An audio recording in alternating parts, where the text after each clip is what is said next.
എന്റെ യശോദാമ്മ ഇങ്ങനെയാ. ചില നേരത്ത് എന്നെ കാത്തിരുന്നിട്ട് ഞാൻ അടുത്തേക്ക് എത്തുമ്പോ ആദ്യമായിട്ട് എന്നെ കാണുന്ന പോലെ എന്നെ ചേർത്ത് പിടിക്കുകയും ഉമ്മ വയ്ക്കുകയൊക്കെ ചെയ്യും. അതിഷ്ടം കൊണ്ടല്ലേ? ഫിദ മാഡം മോളുടെ അമ്മ തന്നെയല്ലേ?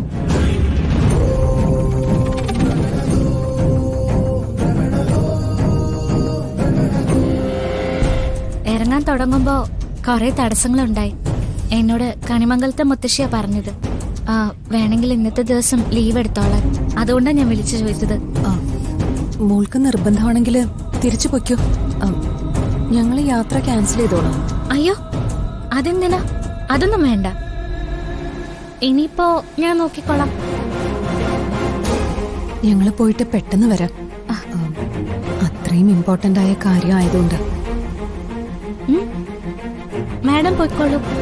ഇവിടുത്തെ കാര്യമൊന്നും ഓർത്ത് പേടിക്കണ്ട.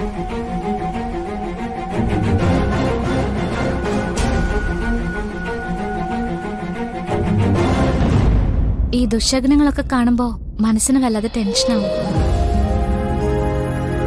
പക്ഷെ ഫിദ മാഡത്തിന്റെ മുന്നിൽ വന്ന് നിൽക്കുമ്പോ അതൊരൊറ്റ പോക്ക് അങ്ങോട്ട് പോയി. അതാണ് അമ്മ. പേടിച്ച നമ്മൾ ആദ്യം വിളിക്കുന്ന അമ്മയെന്നല്ലേ? അതങ്ങനെ വരൂ. ഒന്നിലും എന്റെ മോള് പേടിക്കണ്ട കേട്ടോ. മതി, വയ്ക്കട്ടെ. എന്താ മോളെ, വരുൺ വന്നില്ലേ? ഇല്ലമ്മേ, അരുൺ കഴിക്കുന്നില്ല എന്ന് പറഞ്ഞു. അതെന്താ?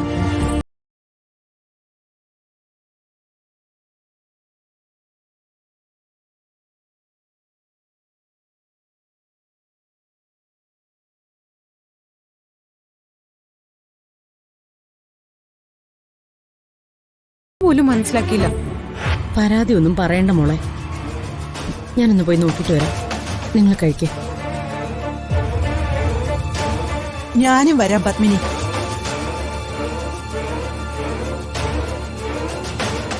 എന്താണാവോ പറ്റിയത്? കുറച്ചേരം മുൻപ് വരെ കുഴപ്പമൊന്നും ഉണ്ടായിരുന്നില്ല. അല്ല, എല്ലാരോടും ചിരിച്ചു കളിച്ചൊക്കെ ഇരിക്കുന്നുണ്ടായിരുന്നു. അതാ പറഞ്ഞേ. അസുഖം വരാൻ അധിക നേരം വല്ലതും വേണോ? അച്ഛൻ ഞാൻ കറി വയ്ക്കാം. വേണ്ട, ഇനിയിപ്പോ അവര് വരട്ടെ.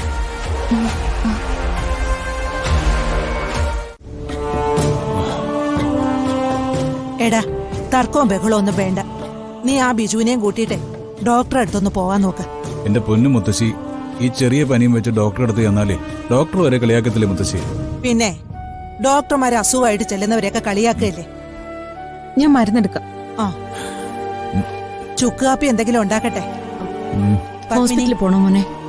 വേണ്ട, ഇപ്പോഴത്തെ പനിയെ ഒന്നും പറയാൻ പറ്റില്ല. ഒന്നുമില്ല എന്റെ അമ്മേ. കൂടുതലാവും, എന്തെങ്കിലും വന്ന് കഴിക്കടാ. വരുൺ, ഇത് പനിയുടെ മരുന്നാ, കഴിക്കേ. എനിക്ക് വേണ്ടാന്ന് പറഞ്ഞില്ലേ? ഡോക്ടർ അടുത്തും പോവില്ല, ഇവിടെയുള്ള മരുന്നും കഴിക്കില്ല. അതെ, എനിക്ക് കഴിക്കാൻ സൗകര്യമില്ല. നീ പോയേ.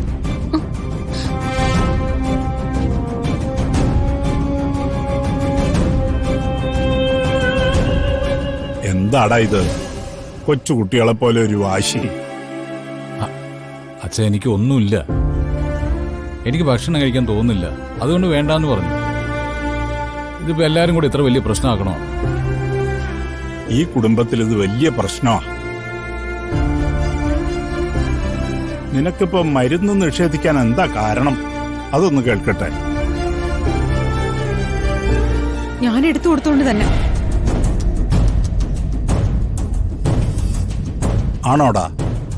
അച്ഛാ, മരുന്ന് ഇവിടെ ഉണ്ടല്ലോ. വേണമെന്ന് തോന്നി ഞാൻ എടുത്ത് കഴിക്കില്ലേ? എല്ലാരും കൂടി ഇങ്ങനെ ഓരോന്ന് ചോദിച്ച് ബുദ്ധിമുട്ടിക്കാതെ.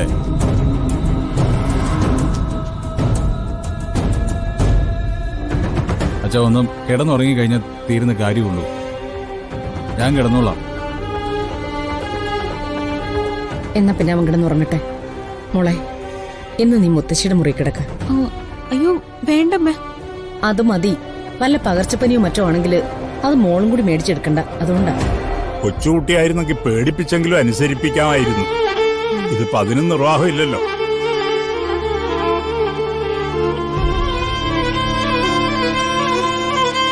ഞാൻ വന്നോളാം. ഉം. മോളി ചെല്ല്. ചെല്ലേ.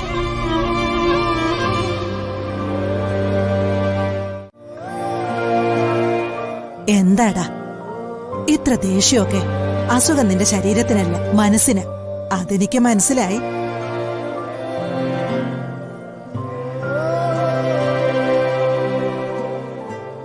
നമ്മൾ പ്രതീക്ഷിക്കുന്നൊന്നും നടക്കില്ല മുത്തശ്ശി. എന്തു പറ്റി മോനെ? ഞാനേ ഇന്ന് അഡ്വക്കേറ്റിനെ കണ്ടിരുന്നു. പ്രിയങ്കയായിട്ടുള്ള ഡിവോഴ്സിന്റെ കാര്യത്തിന്. കൃത്യമായ കാരണമില്ലാതെ ഡിവോഴ്സ് അനുവദിച്ച് കിട്ടില്ല എന്ന് അവർ പറയുന്നു. ഇനി അവളായിട്ട് എന്റെ ജീവിതത്തിൽ നിന്ന് ഇറങ്ങി പോവാതെ എനിക്കൊരു ജീവിതമില്ല. വിഷമിക്കല്ലേടാ, ഈ കോടതിയൊന്നും അല്ലല്ലോ. ദൈവത്തിന്റെ കോടതിയിലല്ലേ എല്ലാത്തിനും പരിഹാരം നിർദ്ദേശിക്കാൻ. എനിക്ക് മടുത്തു മുത്തശ്ശി, എനിക്ക് മടുത്തു. എല്ലാം കൂടി ആലോചിക്കുമ്പോൾ തലയ്ക്ക് വല്ലാത്തൊരു കനം. ഈ ചൂടും ജലദോഷമൊക്കെ അങ്ങനെ വന്നത്. ഭഗവാനെ, എന്തൊക്കെയാ കേൾക്കുന്ന?